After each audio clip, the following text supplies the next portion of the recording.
Seja bem-vindo a mais um programa Amor Sem Limites. Olha, o programa deste domingo, meu querido telespectador, é muito especial. Atendendo aí várias solicitações, nós vamos falar sobre hiperatividade. O porquê que aquela criança vai mal na escola? Será que ele tem algum problema?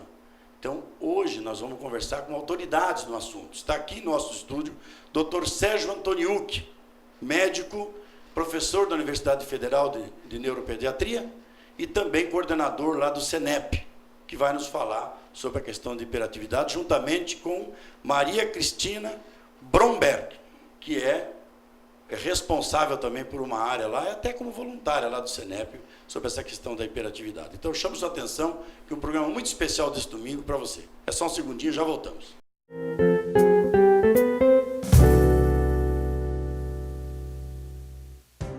O Condor tem orgulho de ter nascido no Paraná e de ter crescido com o nosso estado. Orgulho de estar entre as 10 maiores redes de supermercados do Brasil e em atender a mais de 2.800.000 clientes por mês, gerando mais de 9.000 empregos. Temos orgulho de ser a primeira rede da América do Sul a utilizar refrigeração com CO2, que não agride a camada de ozônio, e a investir em diversas tecnologias que possibilitam trabalhar pelo progresso sem abrir mão da sustentabilidade. Mas, principalmente, temos orgulho de ser o supermercado do coração da sua família e de toda a família paranaense. Condor, orgulho de ser paranaense.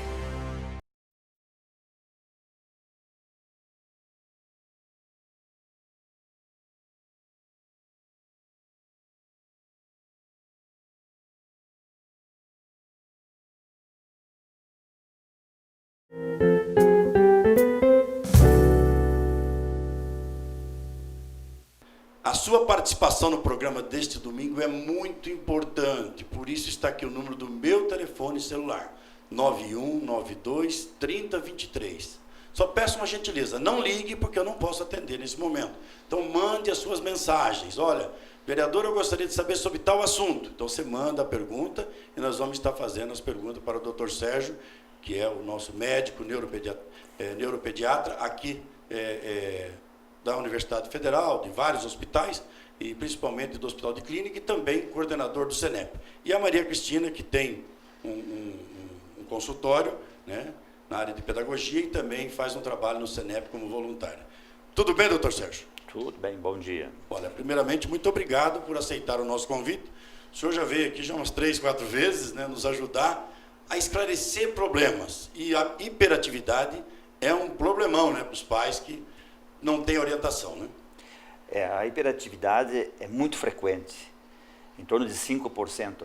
Né? É importante entender que a criança pode ser hiperativa e desatenta, mas também ela pode ser só desatenta. Esse é um aspecto, o conceito que a pessoa sempre pensa, só a hiperatividade aqui não para. Mas tem crianças que são hiperativas mentalmente, vamos dizer, mas são desligadas e desatentas. E também temos que entender que é um quadro neuroquímico, bioquímico, tem uma explicação médica. Certo. Porque essas crianças são consideradas como preguiçosas, não são vontade, ou são chamadas de burras, vamos dizer, sim, que não tem, mas elas têm uma dificuldade delas. Elas não conseguem se planejar, se organizar, realizar as atividades. Elas não conseguem chegar em casa e dizer, agora eu vou fazer as tarefas, vou fazer tal. Elas têm essa dificuldade, tem uma limitação das funções exexutivas. Ela não consegue se organizar. Não consegue. Não consegue. Agora, doutor Sérgio, que idade que os pais já começam pode perceber que a criança tem alguma dificuldade? É interessante, eu tenho casos que intraútero, né? A mãe já diz, a costela dói. Essa criança você já pode saber. Mas a criança, por exemplo, no primeiro ano não dorme agitada. Claro, você não vai dizer, essa criança tem 10 meses é hiperativa, mas são sinais precoces. Surgem realmente na escola. Aquela criança que não para na carteira, não para na cadeira, não consegue fazer os desenhos já na educação infantil. E no primeiro ano é problemão, sabe? É um furacão, muitas vezes. Tem que estar na frente, do lado da professora, né? Não consegue, está voando, fica pensando no cachorrinho, pensando no filme, pensando em outros aspectos. Ela não se organiza mentalmente, sabe? Então, precocemente já se faz a suspeita. Até no útero a criança já está hiperativa às vezes. Eu digo, porque a causa geralmente é genética. Certo. É interessante, muitas vezes tem um pai hiperativo, tem um tio, ou a mãe, um avô, né? Ou tem um parente político muito agitado, né? Geralmente, aí que a hiperatividade, já falando, é uma profissão que ajuda para muitas pessoas. Quem lida com o público, né? Sempre é difícil no começo, né? Quando é criança, né? O pai segurar, não consegue aprender, aí tem que saber o que fazer. Porque se essa criança não for bem atendida, ela fica revoltada, ela sofre muito. Tá, vamos dividir conhecimentos agora com a nossa amiga Maria Cristina Bromberg, que vai falar sobre o que fazer, Maria Cristina, quando descobre, olha, meu filho tem 2 anos, eu descobri que ele é hiperativo, o que fazer? Bom, com 2 anos a gente vai fazer uma avaliação sempre multidisciplinar, investigando causas médicas inicialmente, né? Se tem alguma coisa que justifique tanto a hiperatividade como essa coisa de estar desatenta, não prestar atenção. A gente vai investigar se a criança está numa escolinha, qual é o comportamento dela, a gente vai investigar qual é a dinâmica da família. À medida que a criança vai crescendo, os sintomas vão se transformando pela maturidade, não pela diferenciação. Não é uma coisa que se adquire, né? Certo. Vai acompanhando o desenvolvimento mesmo. Então, eu tenho até, lá no Instituto, a gente tem feito avaliação de crianças com 4 anos, com 5 anos, elas ainda não estão alfabetizadas, mas elas já mostram os sintomas. Tanto da hiperatividade, elas não conseguem ficar quietas, elas não conseguem se concentrar naquilo que a professora pede, como a desatenção. Elas ficam pensando na brincadeira, elas levantam, vão ver outras coisas, né? As pessoas confundem, desculpa eu te interromper, Sim. Hiperatividade com superdotação, não? Bastante, porque os sintomas são bastante parecidos. São parecidos, São. né? A criança que também tem uma superdotação, ela vai necessitar de uma estimulação maior. Então, aquilo que é comum para todo mundo é muito pouco para ela. Então, ela também vai ficar agitada, ela também vai ficar desatenta, vai pensar em outras coisas que interessam mais. Então, os sintomas se confundem ao longo da vida mesmo. Certo, né? Porque a gente considera que tanto a hiperatividade, a desatenção, a impulsividade, que são as características do transtorno de déficit de atenção e hiperatividade, são sintomas iguais, mas que vão se manifestar de maneira diferente nas várias etapas da vida. Eles não somem, porque é uma coisa de vida, não é uma coisa que você reconhece, trata e cura, né? Então, cada etapa carrega para a vida toda. Carrega. Cada etapa vai precisar desse acompanhamento multidisciplinar. Certo. A partir do momento que se reconhece que tem o transtorno, né? Então, vai necessitar de orientação para os pais, vai necessitar de uma acomodação na escola. Os professores vão ter que oferecer as atividades, as mesmas, mas de uma forma diferenciada. Vai necessitar da própria criança aprender a lidar com as deficiências que ela carrega, no sentido de ajuste, de acomodação, de mesmo dificuldades no aprendizado por déficit de atenção. Tá certo. Doutor Sérgio, eu gostaria de fazer uma complementação em cima do que a Maria Cristina falou? A complementação é muito importante, que tem que cuidar, que a criança pequena muitas vezes é mais agitada. Certo. Tem que cuidar, não achar que criança toda... já é agitada naturalmente. Isso. Você só vai considerar como hiperatividade quando o transtorno é um transtorno, quando está atrapalhando a vida dessa criança. E esse diagnóstico é feito de que maneira? Só digo, atrapalha o quê? Atrapalha ou na aprendizagem na escola ou no relacionamento com as crianças. Certo. A ponto de, às vezes, os vizinhos, os pais de outras crianças na escola não querem que essa criança conviva com os filhos deles, sabe? Certo. Então, o diagnóstico, por exemplo, a professora, a família já identifica que a criança tem suas dificuldades. Certo. Aí, o encaminhamento, sempre há necessidade de uma avaliação médica, que pode ser um neuropediatra ou um psiquiatra, ou o próprio pediatra que é treinado no atendimento, e aí que vai envolver, por exemplo, se a criança tiver problemas na parte pedagógica, atendimento pedagógico, fonoaudiológico, a família tem que saber ser orientada a como colocar limites Então pode entrar eventualmente o tratamento psicológico. Então, como eu falou, doutora Cristina, envolve uma equipe multidisciplinar. Sabe? Pois é, mas doutor, tudo bem, o senhor com a sua experiência, o senhor olhou para uma criança, começou a conversar, já percebe. Sim. Agora, existe algum exame científico, alguma ressonância, alguma coisa que possa... Esse é outro ponto importante. Olhou é clínico diagnóstico. Certo. Então nós temos escalas, temos testes clínicos, testes que você, por exemplo, existe, só um exemplo, para quem às vezes, o CBCL nós usamos, que são testes que são usados para o diagnóstico, para ajudar no diagnóstico. Certo.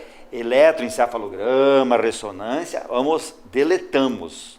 Não é exame complementar que faz o diagnóstico. Olha. E a informação depende da escola, da família, nossa, e avaliação clínica no consultório. Meu Deus. Gente, olha que programa espetacular. Você pediu e nós estamos atendendo você. Então, é muito importante a sua participação. 91-92-3023. Você manda a mensagem. Depois do comercial, nós vamos entrar com as perguntas que vocês estão mandando. Tá certo? Só um segundinho, nós já voltamos com o programa Amor Sem Limites.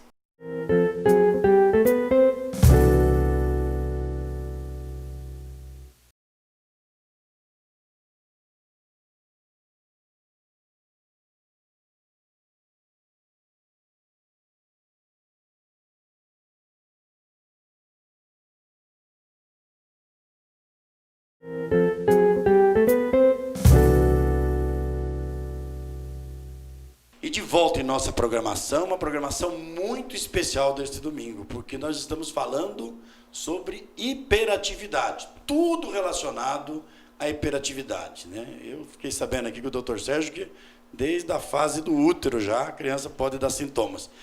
Dr. Sérgio, voltando aqui, nós estamos falando do diagnóstico, né? E já tem uma pergunta aqui do telespectador, né? A pessoa está me perguntando aqui, através de mensagem, existe uma idade limite que os pais... Eu perguntei isso para o senhor no começo já, mas ele pode começar a perceber isso assim com 1 ano, que a criança começa a falar? Não, na verdade, na realidade, vamos dizer, a preocupação ocorre mais no início do período escolar, no ensino fundamental, na hora da alfabetização. Mas e se o pai, desculpa, doutor Sérgio, mas e se o pai, a pergunta é mais ou menos assim, e se o pai vê que aquela criança não para e corre? Existe a criança que vem com 2, 3 anos, 4 anos, 5 anos, ela tem o que nós chamamos de, geralmente, uma comorbidade. O que é? Comorbidade. É um outro problema junto. Então, por exemplo, é uma criança que não para, mas ela enfrenta as outras, ela briga com as outras, ela morde, ela bate nas outras, sabe? Ou é uma criança que não aceita a ordem dos adultos, ela é muito opositora, muito desafiante.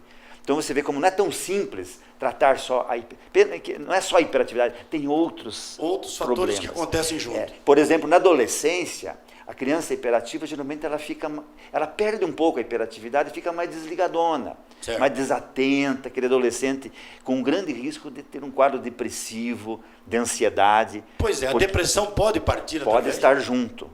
Inclusive, quando chega, às vezes, uma criança que é muito desatenta, e ansiosa, deprimida, a gente pensa em tratar primeiro a depressão, que é o mais importante. Depois nós se preocupamos com a desatenção, com a hiperatividade. Outras vezes as crianças têm muito toque, muitas manias, mania de limpeza, muitas rotinas a se fazer. Ela pode ter tiques nervosos, ela pode às vezes evoluir com um quadro de bipolaridade junto. Então você veja, não é tão simples, não é só a hiperatividade, tem outros sintomas juntos. Tá.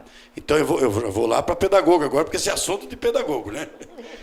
Na escola. A gente consegue ter muitos ganhos se começar cedo o tratamento, é isso? Certamente. O mais importante é você começar uma intervenção precoce. Tem pergunta, com que idade eu devo começar? Bom, assim que os pais ou a escola reparam que a criança não está reagindo ou se comportando como a maioria. Tem que ir para uma sala de reforço? Não, não é pela sala de reforço. Na verdade, a criança precisa de pequenos ajustes. Por exemplo, se ela tem dificuldade de copiar, que ainda é uma queixa muito grande, certo, então copiar menos, dá menos pedaços. Tem dificuldade de ler uma página inteira, porque ela é mais vagarosa, certo, então dá os trechos aos pedaços. A criança já olha o livro e já fica ansiosa, então em vez de dar a página inteira, você dá metade ou 1/3 de cada vez. Se a criança precisa fazer tarefa muito grande em casa, ela não consegue. Ela normalmente demora 2 a 3 vezes mais que uma criança que não tenha dificuldade para completar o trabalho. Então, não se exigir dessa criança que ela faça 10 problemas em matemática. 5 chega para ver se ela aprendeu ou não. Existe uma pergunta que tem aqui, existe adulto hiperativo? Com certeza. Na verdade, como é uma questão de vida inteira, né, ele vai manifestar sim. O que acontece com o adolescente e o jovem adulto é que com a vida, a vivência, né, e a educação mesmo, ele começa a se policiar mais. Então, ele tem mais condições de não ser tão hiperativo quanto a criança pequenininha, né, porque ela não tem muitas regras e não tem consciência, mas aí fica o que a gente chama de hiperatividade mental. A cabeça nunca para de funcionar. Isso é muito cansativo. Né? Então, e alguns adultos que a gente percebe. Pois é, mas o pai foi hiperativo na infância. Ele tem 25 anos e teve um filho hiperativo. Como é que é esse cuidado? Às vezes é interessante porque como o pai já teve aquele comportamento, ele nem reconhece que o comportamento do filho é diferente, porque retrata o que ele é. Na verdade, é mais a escola daí que vai chamar a atenção e vai dizer, olha, alguma coisa está acontecendo. Quando a gente faz a avaliação, é muito interessante, a gente com frequência verifica que o pai tem o TDAH, vai precisar lidar com aquilo. E se a mãe também ou for, a mãe doutora? Também. Aí é complicado. Daí e seu irmão for e o cachorro for. O lar fica bem conturbado, né? Verdade. Vamos voltar só com um pouquinho com o Dr. Sérgio aqui, antes da gente fazer a viradinha de bloco, que a questão, Dr. Sérgio, nós vamos entrar no outro bloco sobre a questão do tratamento, né? Isso é muito importante. Mas existe algumas perguntas aqui, estão me deixando a gente até preocupado aqui. Hereditariedade, existe mesmo? É forte isso? Sim. E é interessante que muitas vezes na consulta o pai faz o diagnóstico dele. Porque naquela hora que nós temos aqueles testes das avaliações, o pai faz também. Ou a mãe faz para o pai, porque é muito mais frequente em homens, muitos. Olha, no meu consultório é 6, 7, lá na clínica do Seneb também. Homem para uma mulher, sabe? Então existe esse fator hereditário. Você falou, eu tenho famílias que o pai tem, a mãe tem, os 2 filhos têm, sabe? Então é muito mais difícil de lidar. Depois você pode perguntar para a Maria Cristina como esta família deve lidar. E se uma família toda é hiperativa, é mais complicado ainda, sabe?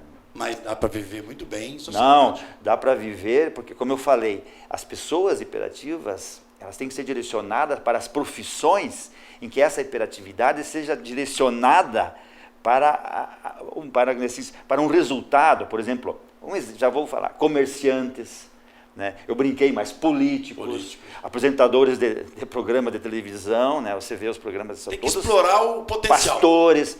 Um pastor tem que ser agitado, tem que convencer a pessoa, sabe? Entendi. E a profissão que nós orientamos, geralmente, muitas vezes são práticas. Eles são médicos, veterinários, odontologia, agronomia. Eles gostam de trabalhar no campo. Eles não gostam de ficar num escritório lá, fechado. Então, ser hiperativo não é o fim do mundo. Nós temos que saber direcioná-los, né, para que usem bem essa hiperatividade. Olha aí, gente. Olha, meu